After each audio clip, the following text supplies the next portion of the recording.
Let's get into it and get down to it. Welcome to Figure It Out. This is George Grombacher. Joining me, as always, Centauri Minor. Hello, folks.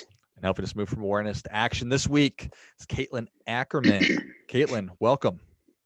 Hi, thank you for having me. Yeah, excited to have you on, Caitlin. Caitlin is a well-being manager at Fitpros. They are the premier workplace wellness provider that delivers programming to improve employee lifestyle and habits.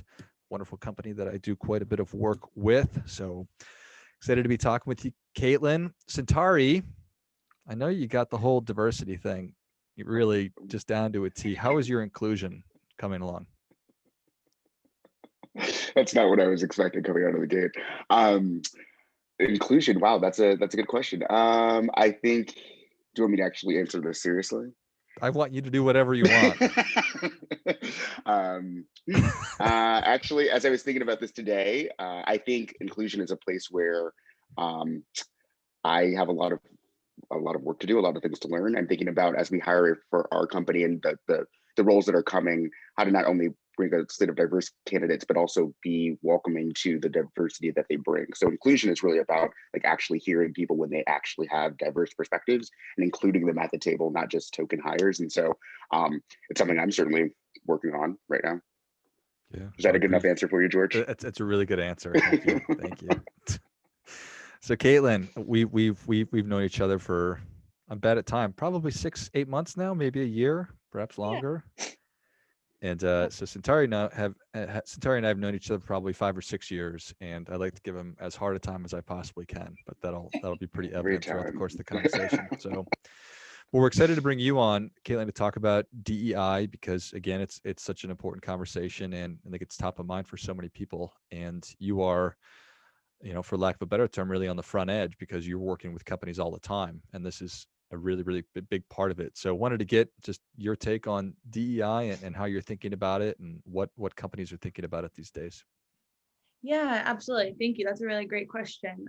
I would like to kind of preface it that, obviously I am not a diversity, equity, inclusion expert by any means, but I do absolutely kind of identify myself as an ally and an advocate and am committed to, deconditioning myself to normalize ways of, my conscious and also unconscious beliefs. I also, want to commit myself to dismantling systems of oppression and try to collaborate on, equitable solutions for all groups, whether that's across race, gender, religion, marginalized communities. And so in my passion, very as relevant as it is today, I can kind of think back to my first real life encounter with like white privilege and diversity and inclusion and what all of these things that are very front of mind today, where this all kind of originated for me. And that was, back in undergrad, when I, read about white privilege and Peggy McIntosh's Unpacking the Invisible Knapsack. And then I remember being a part of an AmeriCorps year and having a conversation and being honestly confused about Sandra Bland and that deep conversation with my community around the systems that forced her out of the car and that same system that, later killed her. And so I just, feel that I have personally been on this like journey of understanding my role in everything that I do. I think that I kind of grew up with a little bit of a savior complex, and I love serving communities. I love helping people, but I definitely think that strives from being a white woman in America.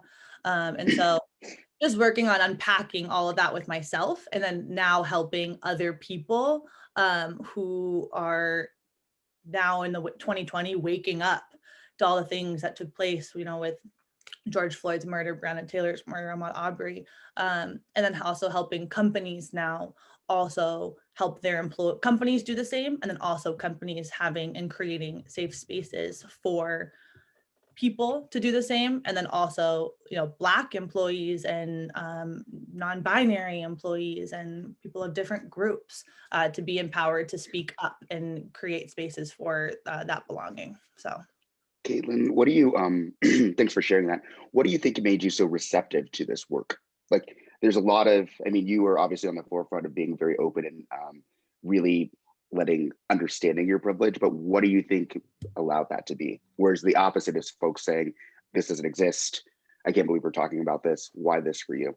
Sure. That's a great question, Centauri. Thank you. To be honest, 18-year-old me in an undergrad class, I was like, I'm sorry, what? Just to be transparent with you, right? I was like, okay, but not like having that intentional conversation with my professor who allowed for me to be in that space and to be in that mindset of, no, this doesn't exist. I don't know, this is one article, but show me more, what are the facts? And then you read it, right? So I read that article, and then I read The New Jim Crow. And then I found myself on this just like consistent learning track of new materials that were out there. And like I had said, part of me that knew, hey, I want to help people. I want to be a social worker. I want to work for nonprofits. Currently now I work in wellness, right? And I love serving different groups. I knew that the communities that typically are not majority serviced are not white communities. And so I wanted to be able to truly make a difference. And when I went to grad school, I learned that need, that desire that I have, what it really stems from, for one. And then two, if I really want to make a difference, what does that look like? And so when I reflect back on kind of how I got here, it's really creating spaces and opportunities for other people to explore that as well. As frustrating as it might be right now for me when people do say, right, Centauri, that doesn't exist. I'm like, yes, it does. But then 10 years ago, that was me, right? That was you. Right. Yeah. So, yeah. It's a fascinating thing. And I certainly appreciate everything you just said, Caitlin, because I've been in my friendship with Centauri, sort of going through that evolution. You went through it as an 18-year-old. It's taken me till probably about 35 or so. And now as a 42-year-old to still be going through it. And that's all just part of the process. And I know that Centauri and I have been doing the podcast now since 2016. And one of the big things we've been wanting to do over the past several years is to create that space where we can have difficult conversations, Mm-hmm. and to give one another and everybody else grace to make mistakes and to say the wrong thing without fear of getting canceled or dogpiled by social media or whatever, because this is all part of the learning process. I don't know if you want to expand on that, Centauri. Yeah, I think it's so important, at least for me, especially thinking about just take the most recent election, and you have these camps of, I mean, America is becoming more divisive, but you need these spaces, safe spaces, if you will, for there to be courageous conversation that people are gonna mess up. Like I mess up all the time. I'm certainly not a DEI expert by any means, and so I always preface my conversations with that with like, there's still some things in my journey that have a long way to go, right? And I want people to be okay with me messing up and saying like, I just don't know, or I just don't understand this. And I think right now we're living in a place where there aren't enough conversations being had across the aisle. There aren't enough conversations being had with folks that are different than us. There aren't enough conversations being had that are tough, but you can walk away and say, hey, I respect you. I don't understand it, but I want to understand it. And so we've been trying to create that and bring on guests that we push back on, they push back on us. George and I certainly push back on each other. And that's the only way you can learn, is you do that and then walk away saying like, I respect you as a person. And that's the best that we can do. And so we're hopeful that that's kind of the environment that we're having on this show, but it's just it's so important, especially today. You have thoughts on that, Caitlin? Yeah, I think that, exactly what you just said, Centauri, about, we try to understand people. And then George, you just said something really interesting about cancel culture, right? We very much live in a world today where it's easy to say, you don't agree with me, or, hey, I did not like what you just said, you're written off. You're done. Yeah. When we come to this conversation and like where we're going to come to about changing the name of your original podcast to Lifeblood, is the client that we're going to start to talk about here could have written it off and been like, hey, our employee is offended. Your Fitpro did this. We're done. You should have known better. And then similarly, on the flip side of that, George, when I came to you, you could have been like, whoa, not my problem that they're offended. They're also canceled. And then what do we just have here but a standstill and a barrier and no breakthrough and no progress to really what both parties were trying to achieve and where they kind of wanted to go. Yeah, it certainly is it has been a really a dynamic and fascinating and ultimately rewarding and certainly positive experience. So just to set the stage, in my professional work, I do financial wellness programming, all this kind of all these different applications. And I was just going to say stuff. I do financial wellness stuff, and Fitpros, when they have a need for financial wellness programming, I'm one of the people that they turn to serve that need. And had an opportunity to work with a mutual client, and I did a presentation for them, and I thought that it went really well. And then like the next day I get an email from Caitlin saying, hey, we need to talk. We need to have a conversation. There's an issue. And this was on like Friday or something. And she's like, can we talk on Monday? I'm like, yeah, of course. I'm like racking my brain, like, what did I say? Cause I certainly, I'm playful and somewhat aggressive, and but I just couldn't think of anything. And so the whole weekend I was like, what in the world? It was almost like I was getting in trouble with the teacher, even though I had no idea what I was doing, or my parents. You know, it's that whole, you kind of, you know, your stomach kind of sinks. So, Caitlin, do you want to kind of set the stage? And I'd love to hear what your thoughts were when you got the message from the client, and then sort of approaching me and getting ready to have that meeting. Yeah, absolutely. So the client actually sent me an email. So for those of you who wouldn't know, I'm located in New Hampshire. So I'm on the East Coast, and this particular client is on the West Coast. So there's a time difference. I'm getting ready to sit down to have a nice dinner with my parents, who both have broken bones also. And they're like, we need to talk. So that feeling, George, that you had, I was like, oh man, 5:30 on a Friday. Do we really need to talk? And so, but they're a new client. They kind of put a little bit, they foreshadowed a little bit in the email. And so I called and I was like, hey, let's talk about this. And pretty much they said, we have a problem. What happened is we loved George's presentation. People were so excited about it that they went on immediately to Money Alignment Academy and went through all of his things. And we uncovered something that made a particular employee very uncomfortable and not fully included actually in this new benefit offering that we're rolling out. And they told me that the name of their podcast, which at the time is Money Savage, was equivalent to this employee as using the N-word for a Black person. And that hit me. I was like, whoa, we do have a problem. I don't care what time it is. Let's talk about it. And so I had never heard that term, which is such a normalized term. It's in our media. It's the most popular song of 2020. It's the 9th most best podcast in investing, right? Like this term is just so used, so generalized. And at one point in time, the N-word was also used and normalized. And so I wanted to make sure that it was, that they felt heard, that it was taken very seriously. And so they sent me a few articles. They sent me exactly what the employee specifically said. They looped in their diversity, equity, and inclusion expert on their team as well. And really what they focus on and what their intention is this year when it comes to their DEI strategy is intention versus impact. And they made that really clear throughout all of our conversations. And that stuck with me. It doesn't matter what our intention is, or it does matter what our intention is. We can have the best intention, but how it impacts people, an unintentional impact, that also matters. And so we're having this conversation about the podcast title, about some different, their program, your different work. And then they kind of said, what are you going to do about it? And I was like, well, one, I'm not George. But two, I understand that I'm the mediator. So now I'm kind of playing the mediator here. I want to hear them out. I also would like to come to you and have a conversation.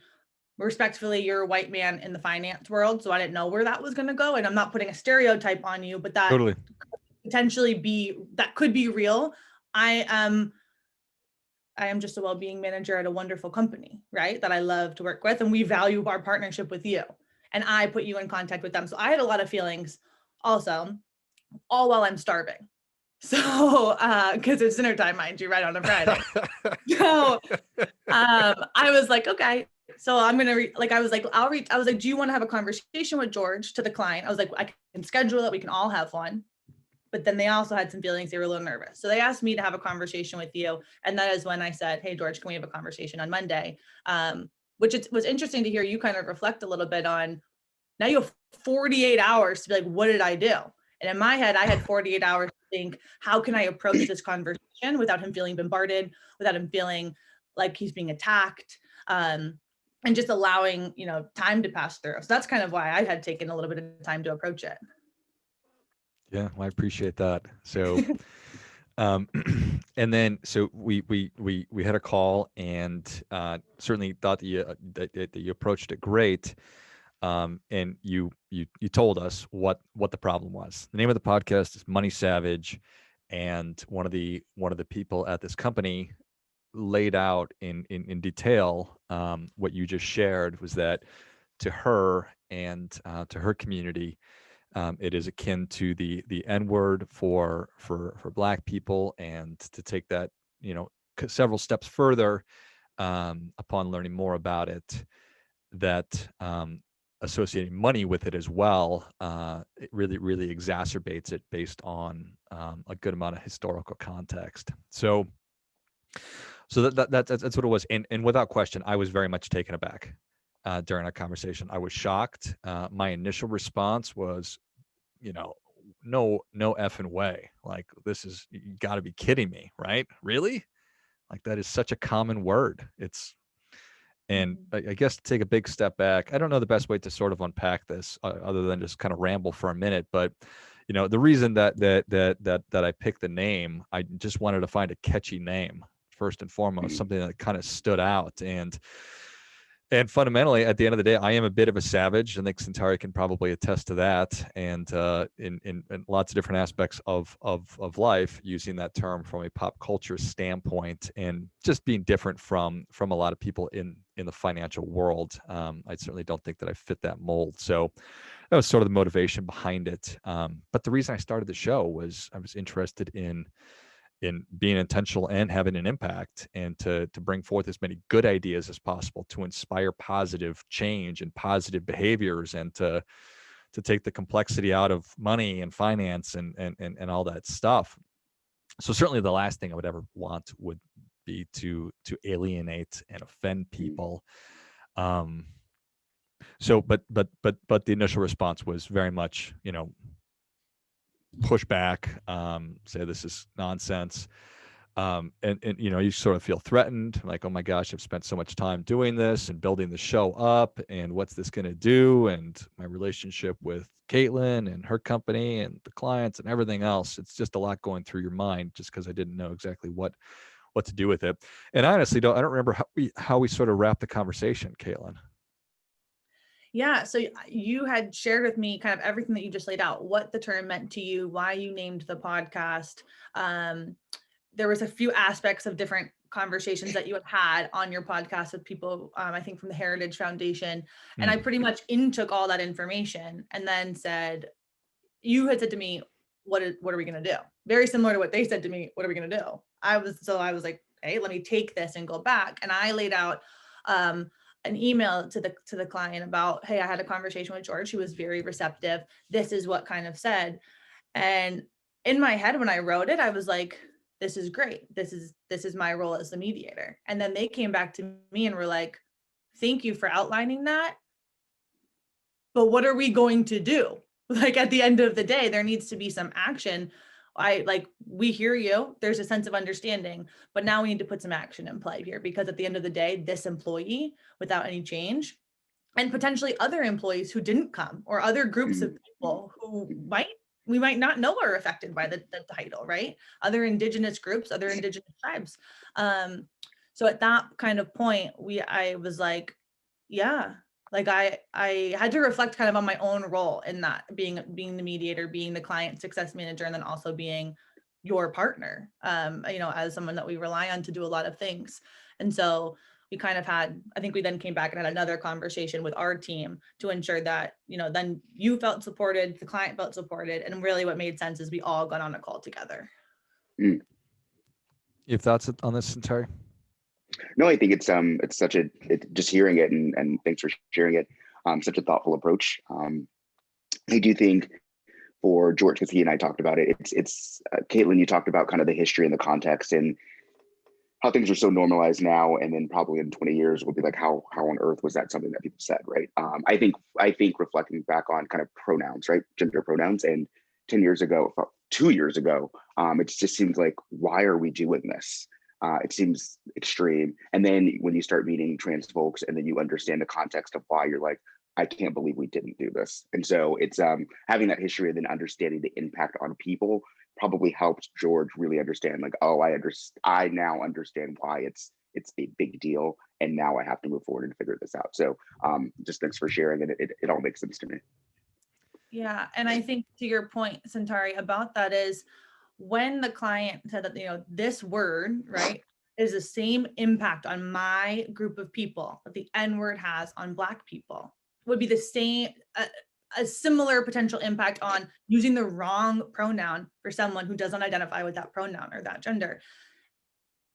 That term, the term savage, I hate to say it, but I'm still not super used to, like, not even freely saying it, which is something that I recognize, is not as in our face, right? There's not a Indigenous lives matter currently all out there, right? There's not, Right. It's kind of similar to right now with the Asian American community and the kind of challenges that are going on there, and for when it comes to Black Lives Matter, right? My point being is, it's not as in your face. If the name of this podcast anywhere in here had the N word, it immediately would have been taken care of. It immediately would have been fixed. But because this is a group of people that we haven't, unfortunately, and not right, haven't really paid attention to, unless it's Columbus Day or Indigenous Peoples Day, or we're talking about the history and coming over. It's just not something that's as talked about. And so I think that is part of maybe what that duration of why it took so long to, like, come to an understanding of it is. Yeah, I think that there's definitely truth in that. So, so in between, and I think it was just a couple of days, or I guess it doesn't really matter, but I had the opportunity to, whenever you're sort of ruminating and thinking about and weighing everything, I had the opportunity to talk to Centauri and the opportunity to talk to 3 other people that I would consider to be mentors and just thoughtful, smart people about everything. And my core values are friendship, justice, and learning. And certainly this touches certainly 2, if not all 3 of them, in justice and learning. And justice is one of those things that we the term social justice is very much in the ether right now. And it doesn't necessarily mean that. It doesn't necessarily mean individual justice. It's all those things. And I needed to think about being just towards me and the work that I put into the show. I needed to think about justice for this individual who brought the matter to us. Needed to think about justice for the company, justice for you, and everything. And obviously going through this process of learning, and going back to why I started the show in the first place. And Centauri and I talk a lot about when we're thinking about these problems like systemic racism and whatever, just so many problems that our society is facing today. What can you do about it? What can people do about it? Because it's overwhelming, and I want to have an impact, and I want to do something about it. And my answer is always, well, you just need to tend to the parts of your garden that you can reach. You need to work on yourself, and then the people that you have influence over, and your own community. And thinking through all of that, it's like, well, I'm interested in leading. That's why I'm having these conversations. I'm interested in being on the hook for everything that I say and do, and that I have the ability to fix this. by just changing the name, it just kind of clicked for me. I'm like, well, obviously I'm going to change the name. It's not that it's a non-issue. It'd be ridiculous to carry on with the name as it was. So decided to change the name. And Caitlin mentioned that we're moving forward with changing Money Savage to Lifeblood. So this is essentially, this podcast is announcing that. Not that it's really that big of a deal one way or another, but that was kind of my thought process in arriving to where we are. And we had the opportunity to talk to client Caitlin, and yeah, so excited to be moving forward. So how do you feel about it, George? That's awesome. I mean, I would say kudos to you on like the intention that you just named could go so much, like extrapolate that to the greater society. It could go so much further. When you think about just the small thing, and I actually don't think it's that small. I mean, it's rebranding your podcast, which is like kudos to you for for doing that. If more people would just say like, all right, this isn't about me, this is about the greater good and about something that's super identity based for folks. Kudos to you, but I'm curious about like, how do you feel about it? Well, I feel a lot about it. I mean, I feel a lot about it. At first, throughout this whole process, it was like this whole cycle of, I shared a feeling like I was in trouble, and then feeling threatened, and then feeling like I wanted to push back and say, I don't like to be told what to do, because nobody likes to be told what to do. And then sort of just moving along that sort of prism, or whatever it is, timeline. There's a term that I'm searching for, range of emotions, to finally feeling really valued when I had the opportunity to have the conversation with Caitlin and Lindsay and Jasmine, and those are the people at Fitpros, and then client and the employee. I'm really feeling valued that so many people are taking the time to have this conversation, and to have the opportunity to practice my core values and to really learn. So as I sit here right now, one of my favorite quotes is by Napoleon Hill, and he talks about how every adversity carries with it the seed of an equivalent or greater benefit. And in this, there's so many different benefits that are going to come out of it. Obviously, learning, and hopefully being able to be an example, and to be a leader, and to put my money where my mouth is, to do something about it, and then just to be able to have and continue to have different kinds of conversations on the show. So I think that there's a lot of benefits. So I'm excited about it. It's not without an enormous amount of time and effort that it's going to take, and probably money to go through this process, but that's an investment. So it's the right thing. It's the right thing to do. But I do think I just want to name that you making that investment says a lot, especially just knowing your journey and evolution. Like it's good to see. It's really cool to see. What do you think, Caitlin? Yeah, no, I think that is wonderful. And what you said about, you're making the intention, you're putting yourself on the next steps, you're reflecting back to where we started the conversation of when I think you asked Centauri, what does diversity and include, like, what does it mean to you? Like how's your inclusion going? Right. To me, and Centauri also talked about this, like diversity and inclusion is an intentional process. It is a matter of like creating equitable action and having sustained impact, right? Like, so when we think about creating cultures of belonging, that's exactly what you're doing with changing the name of this podcast to Lifeblood, is that you are making it more inclusive, and you're making it more relevant and pertinent for other groups that might have been turned off from it, might have been disenfranchised from it, might have been just unincluded. And I think that, the employee on there, when she got on to the call, and immediately opened with full intro as to who they were, why we were there, in her native tongue, that was like, wow, we're here. And that is powerful. And it is even not like she could have not have done that, and it would have been just as powerful, but it was just really impactful. And I think that just hearing that and hearing how they felt, and the fact that they took the time to do that, showed their intention in creating a better world and creating people who want creating change. And then your receptiveness to that and your reflection on it, and now this action that you're taking, We need more of it. Honestly, we need more of it in the world. Love that. Awesome. Well, I appreciate I appreciate, Caitlin, your working with you through this process. I thought you did a great job of sort of guiding me along. I I have a tendency to be to be sometimes verbose, but in an email communication, extremely brief. And I wrote a couple of emails, and Caitlin's like, "Could you give us a little more?" And I know it couldn't have been necessarily an easy thing to, and all these conversations are not necessarily easy. So I appreciate you being really effective and warm and carrying through this process. So Yeah, thank you. And thank you for so much for being open and receptive, like I said earlier. I think that like when I just in kind of closing for me, and when I think about it, there's like fact and there's feeling. And at the end of the day, both are super important. Like facts matter, but also how we make people feel matters. And I'm not sure if and when the world lost that, but it very much to me is important. Those feelings of how other people, matter, or how other people feel matters. And so I don't think at the end of this, I hope that nobody blames you for the original podcast title. You can't know what you don't know.